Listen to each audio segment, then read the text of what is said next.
Baik, kita akan mencoba menyusun flowchart menggunakan prosedur berikut ini. Kita punya narasi prosedur permintaan jasa reparasi. Jadi di sini ada permintaan, jadi ada yang rusak mungkin ya, ada yang rusak, jadi minta diperbaiki. Nah, ada prosedurnya. Nah, mari kita lihat di sini. Prosedur biasa kita susun dalam bentuk nomor urut, sehingga nampak urutannya. Habis ini apa, setelah ini apa, setelah itu apa ya. Jadi kalau nanti Anda membuat prosedur, mohon dibuat dalam nomor ya, urutan nomor yang jelas. Oke. Nah, mari kita lihat. Yang pertama ya, prosedur pertamanya adalah dimulai dari ada service request form. Di sini ada 2 kopi atau 2 rangkap. Disiapkan di departemen produksi. Ya. Karena ada 2 rangkap, mari kita lihat. Rangkap pertama atau kopi yang kedua diteruskan ke departemen repair and maintenance. Kopi yang pertama diarsip di departemen produksi. Nah, yang diteruskan ke departemen repair and maintenance adalah kopi 2. Mari kita lihat prosedur kedua.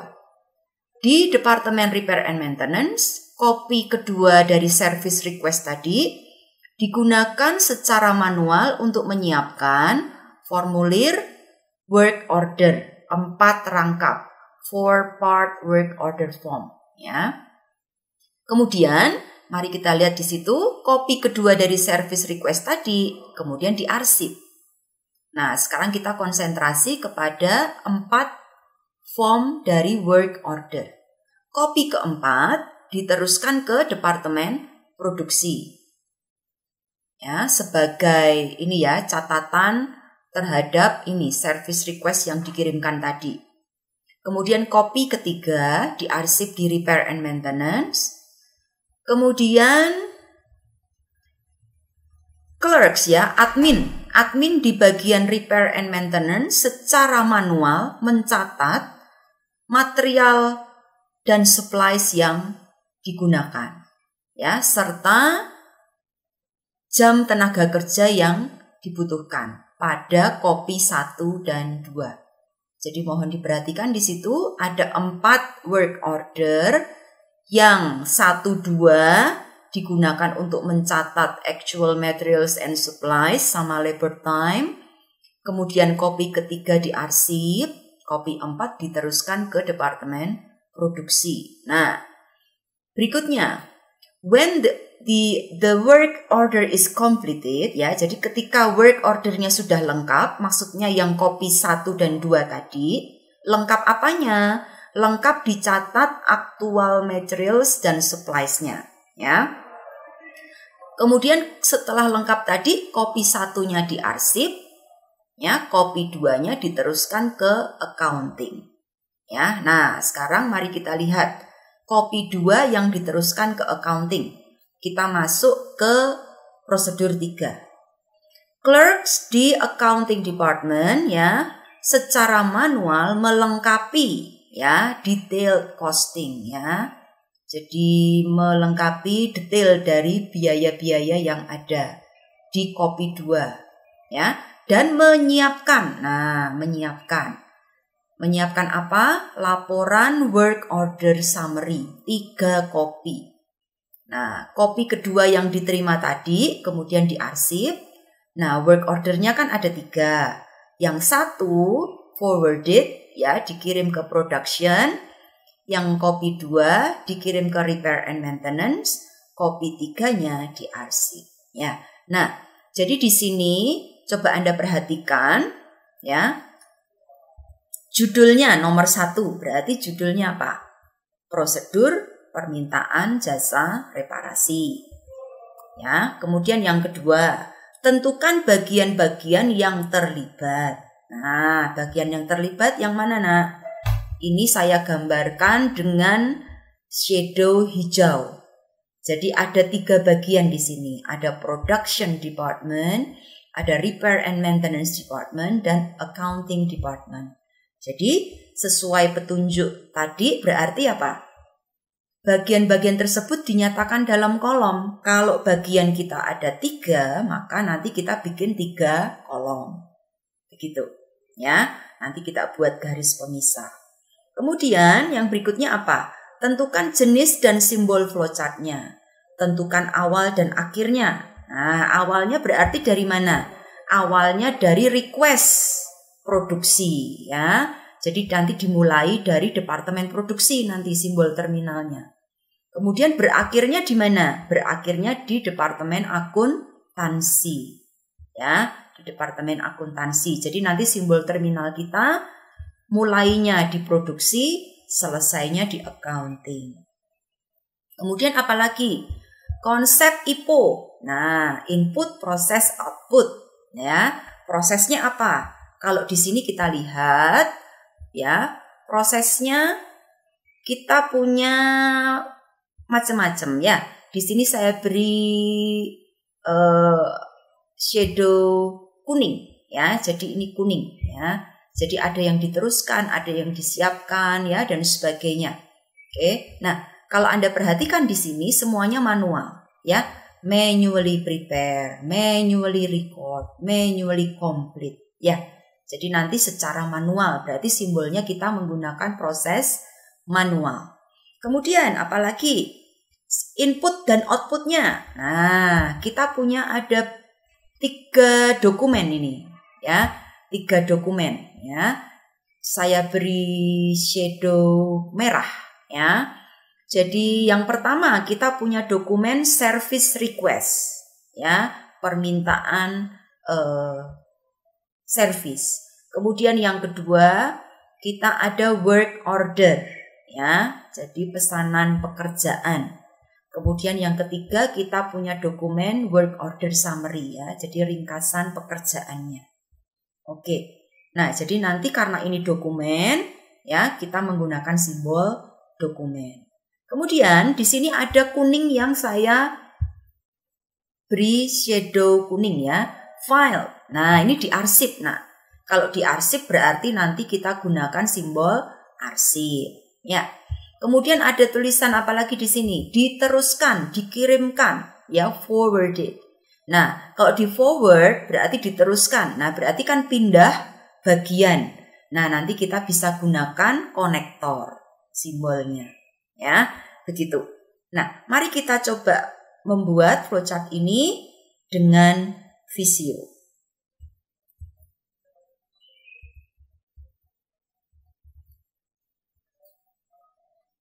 Oke, ini adalah tampilan Visio. Oke, ini adalah tampilan Visio. Kalau Anda menggunakan Visio, ini layar kerjanya seperti Excel, ya. Jadi di bawah itu ada halaman, ya. Jadi ada halaman itu seperti sheet di Excel. Jadi Anda bisa ubah nanti, ya.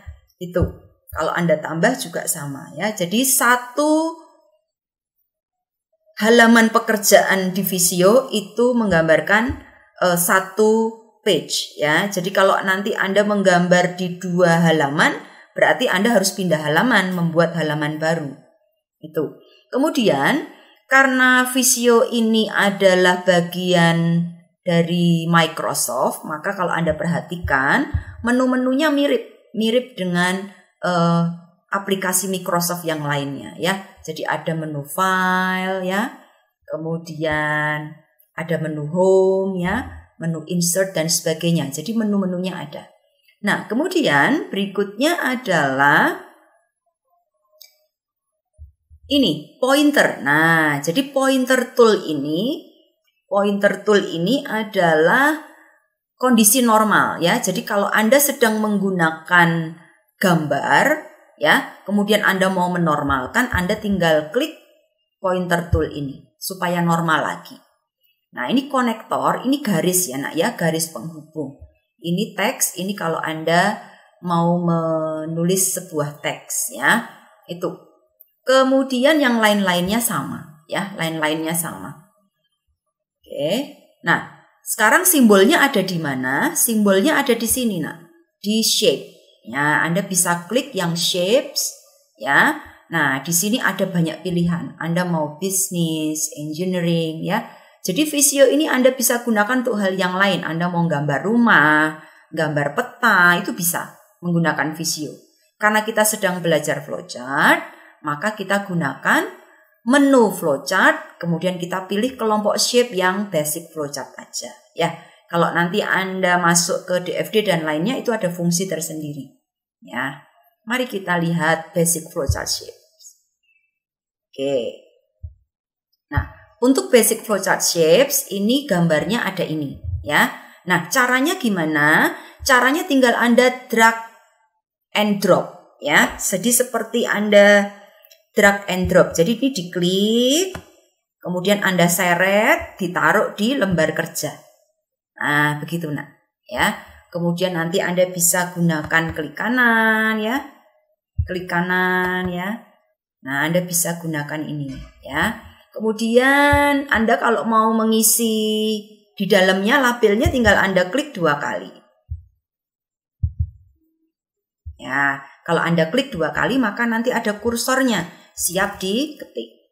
Begitu, ya. Jadi hanya seperti itu saja. Jadi jangan bingung untuk memindahkan. Nah, ini tadi yang saya bilang semua simbol itu memiliki label, nak. Jadi ini ada proses, dokumen, ya. Kemudian ada ini.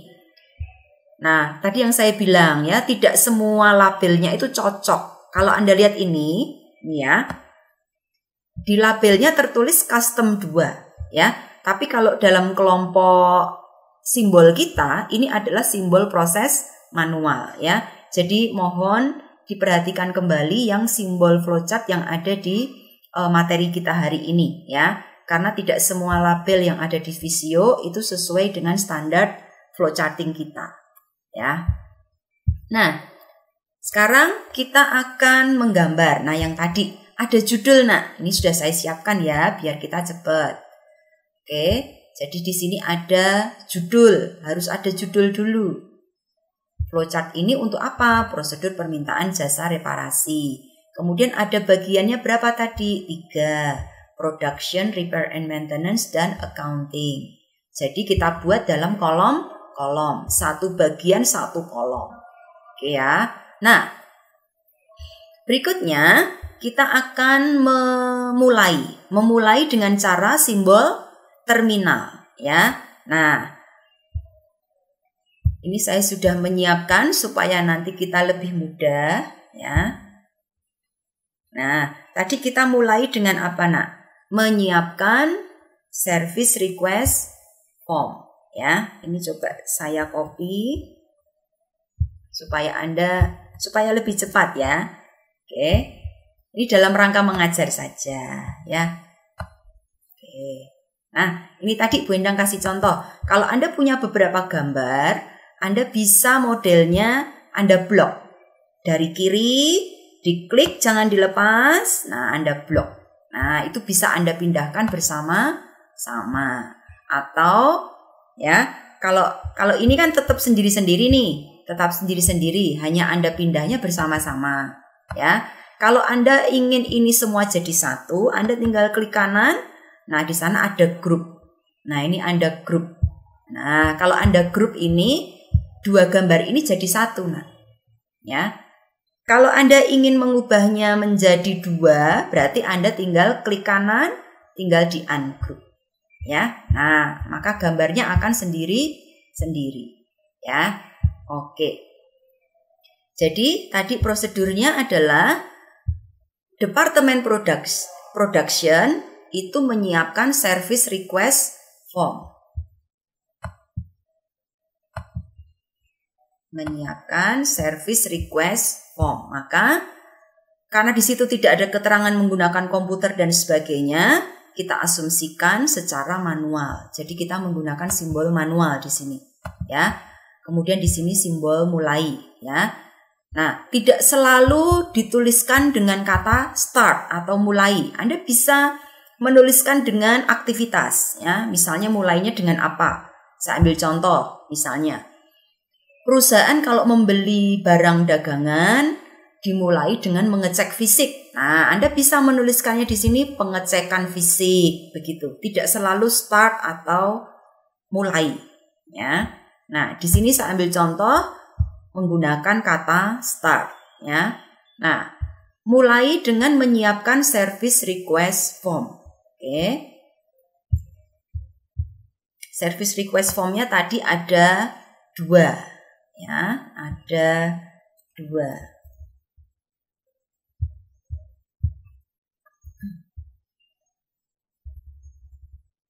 Oke, nah ada 2.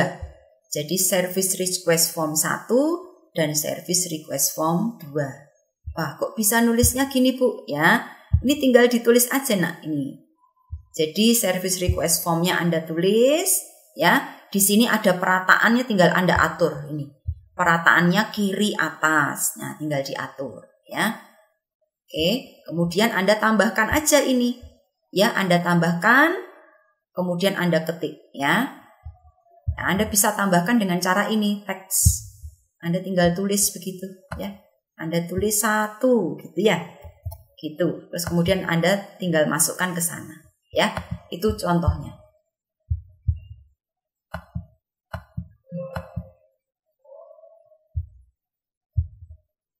Oke. Nah, kemudian, ya, coba kita lihat lagi kasusnya tadi. Service request formnya yang nomor 2 dikirim ke repair and maintenance. Kopi satunya diarsip. Ya, berarti kita pakai simbol arsip dan dikirim. Berarti pakai konektor. Konektor yang mana? Nah, kita lihat. Ini konektornya kan ada 2. Konektor satu halaman dan konektor beda halaman. Ya, gambar tadi kan masih dalam satu halaman. Berarti pindahnya pakai yang lingkaran. Oke. Jadi kita beri label A. Nah, nanti tinggal kita garis, nak. Ya, Anda bisa pilih dengan menu dengan ini ya, button konektor. Nah, ini. Jadi kalau Anda taruh ya di sini itu ada semacam fill handle-nya ini, nak, yang di sisinya ini. Kalau Anda klik itu ada hijaunya, ya. Kalau di sini kebetulan warnanya hijau, ya. Nah, kemudian Anda tinggal taruh. Nah, pasti pas, ya. Oke, gitu. Jadi Anda atur, yang 2 dikirim ke repair and maintenance, kemudian yang 1 diarsip. Ya, seperti itu. Oke. Nah, tadi karena ini dikirim berarti kan pindah tuh, ya. Nih, Bu Endang tunjukkan lagi materinya yang tadi. Nah, kalau pindah bagaimana, nak? Kita gambar tapi posisinya terbalik. Mari kita lihat. Jadi kita gambar dengan posisi terbalik. Jadi produksi ini mengirim ke A, berarti repair and maintenance menerima dari A. Begitu bacanya, ya. Oke. Nah, ini, nak, coba dilihat pointer saya itu ada itu ya, bekas konektor ya. Nah, caranya menormalkan gimana? Anda tinggal klik pointer tool. Nah, nanti jadi normal pointernya, ya. Karena kalau tidak dinormalkan, nanti fungsinya akan minta konektor terus, ya.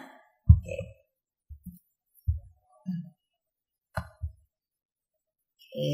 Nah, jadi Departemen Produksi mengirim service request form ke A. Jadi di sini Anda bacanya Repair and Maintenance menerima service request form dari A. A siapa? Oh, A kolomnya produksi.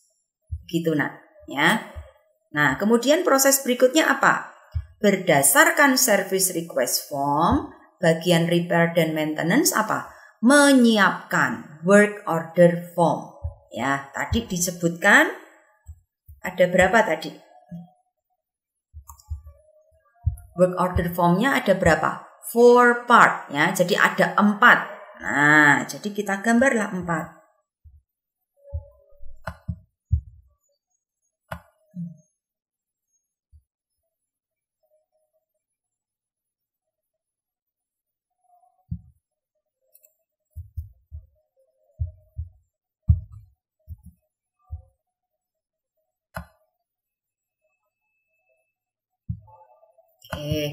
Jadilah 4. Nah, menyiapkan work order form 4, jadi work order formnya ada 4. 1, 2, 3, 4. Ya. Nah, ini yang kita sebut dengan sandwich rule. Input, proses, output. Nah, kenapa service request formnya harus digambar? Secara fisik, setelah proses apakah service request formnya masih ada? Nah, karena masih ada ya harus Anda gambar. Kalau tidak Anda gambar malah seolah-olah hilang. Begitu ya. Jadi input, proses, output. Output tidak akan kita gambar kalau belum melalui proses. Jadi kalau seperti ini misalnya Bu Endang hapus ini ya. Nah, ini nggak boleh, Nak. Service request formnya mau Anda konektor langsung ke sini. Nah, ini gini, ini nggak boleh. Ini salah. Karena input tidak boleh langsung jadi output. Nggak boleh. Harus lewat proses. Nah, prosesnya apa? Proses manual menyiapkan work order form. Nah, kalau sudah kita gambar garisnya.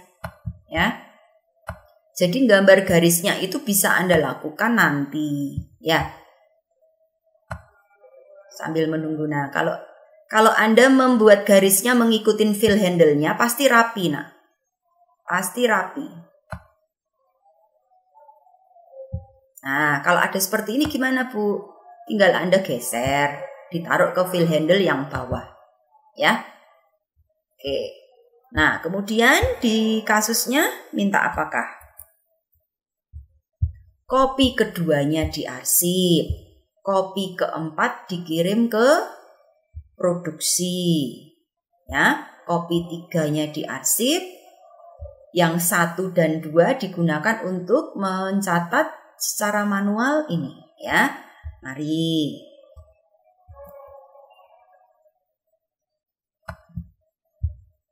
Jadi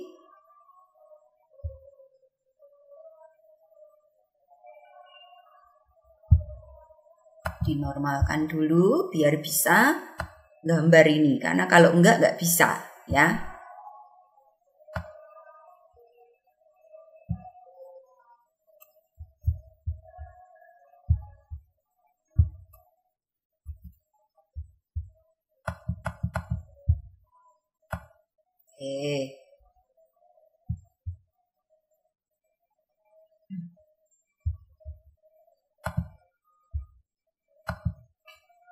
Oke, jadi yang berapa tadi? Wah, kok saya lupa ya.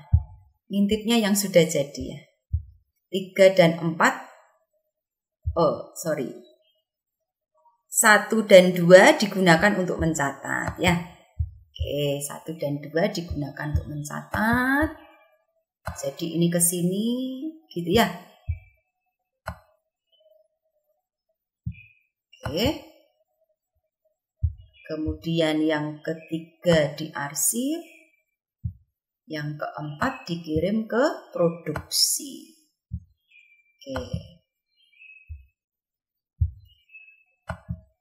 Oke, jadi service request formnya yang kedua diarsip. Oke, jadi setelah proses service request formnya diarsip, work order form 1 dan 2 digunakan untuk mencatat ini, record actual materials and supplies and labor time. Ya. Kemudian yang ketiga dikatakan diarsip, yang keempat dikirim ke produksi. Ya, nah berarti berikutnya apa Nak tadi Nak? Yang 1 dan 2 digunakan untuk mencatat ini. Setelah komplit apa yang dilakukan? Kopi kedua dikirim ke accounting, kopi 1 diarsip. Oke, jadi kopi 1 diarsip, kopi kedua ke accounting. Nah, oke. Nah, supaya Anda tidak lupa, jangan lupa yang B dibereskan dulu, Nak. 4 ke B, berarti B-nya siapa tadi? Produksi. Jadi Anda harus gambarkan ulang B. tapi posisinya terbalik.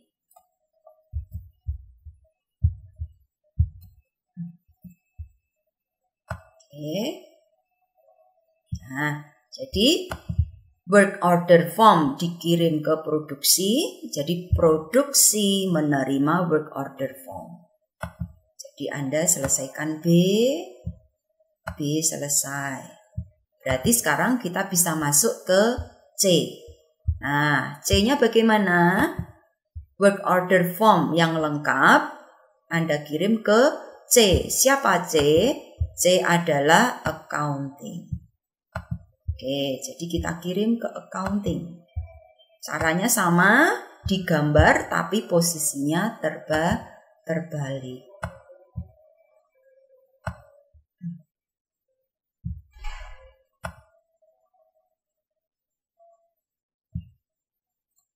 Saya copy sekalian sambil saya jelaskan caranya.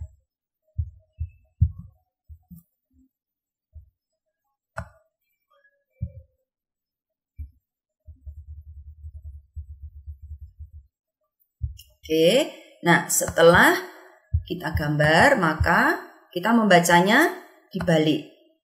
Work order form yang lengkap, yang komplit dikirim ke C, maka kita gambar terbalik di accounting. Accounting menerima work order form 2 dari repair and maintenance.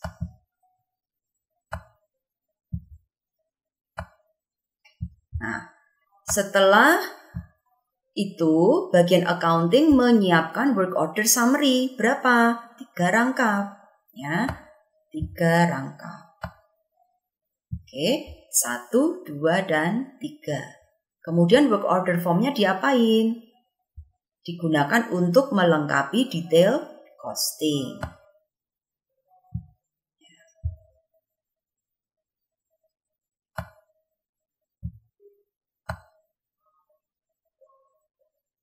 Oke, jadi Anda bisa memberi keterangan seperti ini, nak.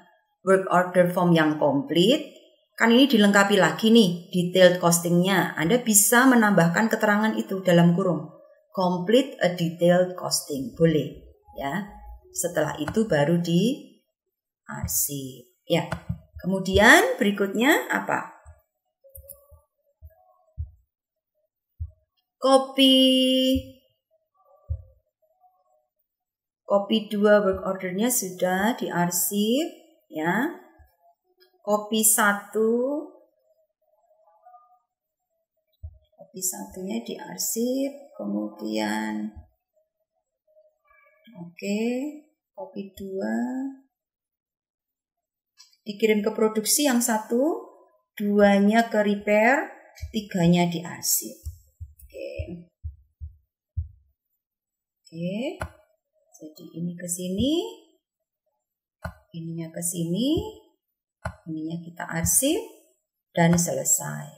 Ya, tapi jangan lupa Anda bereskan dulu, ya, dibereskan dulu. Yang 1 ke D, yang 2 ke E, ya. Jadi kita bereskan dulu.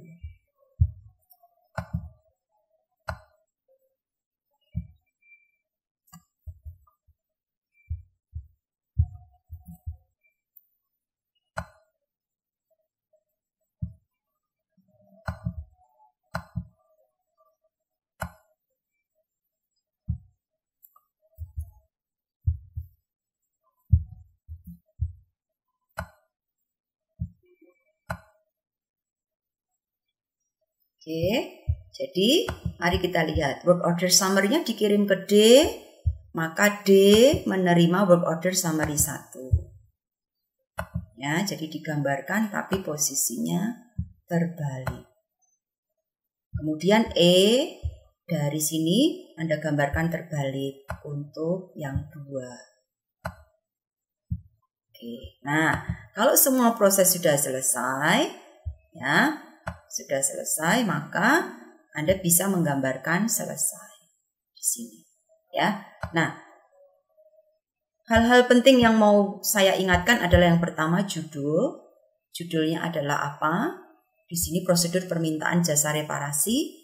Kemudian yang kedua semua bagian digambarkan dalam kolom-kolom, hanya yang ada di struktur organisasi perusahaan. Yang ketiga adalah mulai dan selesainya harus jelas. Prosedur tersebut dimulai dari mana, selesai dari mana, kemana, ya. Kemudian yang berikutnya adalah jangan lupa ketika Anda menggunakan konektor, maka harus Anda gambar ulang dengan posisi terbalik. Jadi nampak siapa mengirim apa, kemudian yang berikutnya siapa menerima apa dari mana, ya. Itu. Kemudian yang berikutnya yang ketiga adalah ini. Input tidak bisa menjadi output tanpa melalui proses. Jadi input, proses, output. Input, proses, output. Yang ini input, proses, output, ya. Kemudian yang di sini juga inputnya 2, proses, output, ya. Seperti itu. Oke.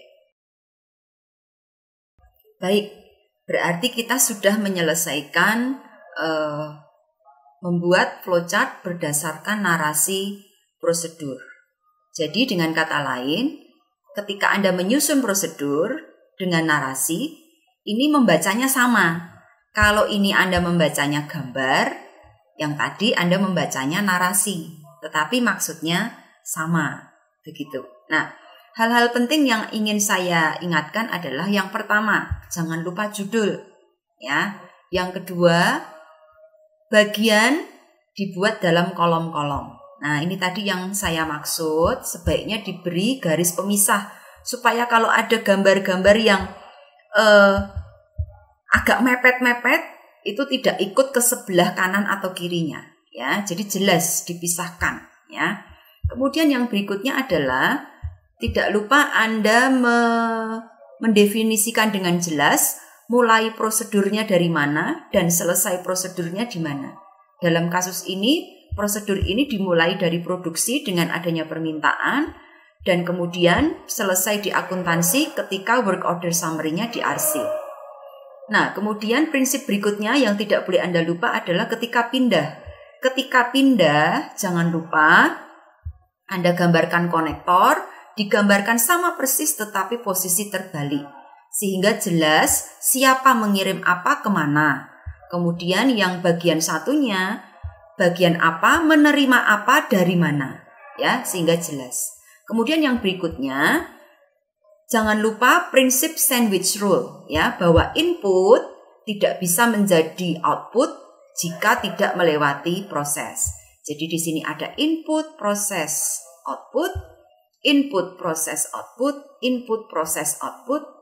Inputnya 2 di sini, proses, output, ya. Nah, proses di sini bisa berupa proses manual yang tadi di simbol proses, ada juga simbol komputer, ada juga proses produksi atau proses yang lain, ya. Nah, saya ingin mengingatkan sekali lagi bahwa penggunaan kata kerja aktif itu diproses, ya. Gunakan kata kerja aktif, ya. Di prosedur tadi nampak menggunakan kata kerja pasif, yaitu disiapkan, diteruskan, ya. Tetapi ketika Anda menyusun flowchart, tolong Anda gunakan kata kerja aktif. Kenapa? Karena kita membacanya seperti ini. Kalau Anda membaca sebuah flowchart, Anda membacanya, oh mulainya dari sini. Berarti Anda membacanya gimana? Prosedur permintaan jasa reparasi dimulai dari Departemen Produksi menyiapkan, ya. Jadi pakai kata kerja aktif, nah. Ya, menyiapkan. Produksi menyiapkan. Nah, sama dengan di sini. Repair and maintenance berdasarkan service request form menyiapkan, ya. Jadi gunakan kata kerja aktif. Kemudian yang di sini, repair and maintenance berdasarkan work order form di sini mencatat, ya. Jadi kata kerja aktif lagi, mencatat. Jadi jelas siapa melakukan apa. Ya, Departemen Produksi melakukan menyiapkan. Yang tadi melakukan menyiapkan apa? Ya, repair and maintenance mencatat, menyiapkan, ya. Kemudian yang di sini Departemen Accounting sama pakai kata kerja aktif. Accounting menyiapkan work order summary. Accounting melengkapi detail costing, ya. Jadi gunakan kata kerja aktif, ya. Demikian penjelasan mengenai penyusunan flowchart berdasarkan narasi prosedur. Semoga Anda dapat belajar dengan baik dan selalu belajar dengan gembira. Selamat.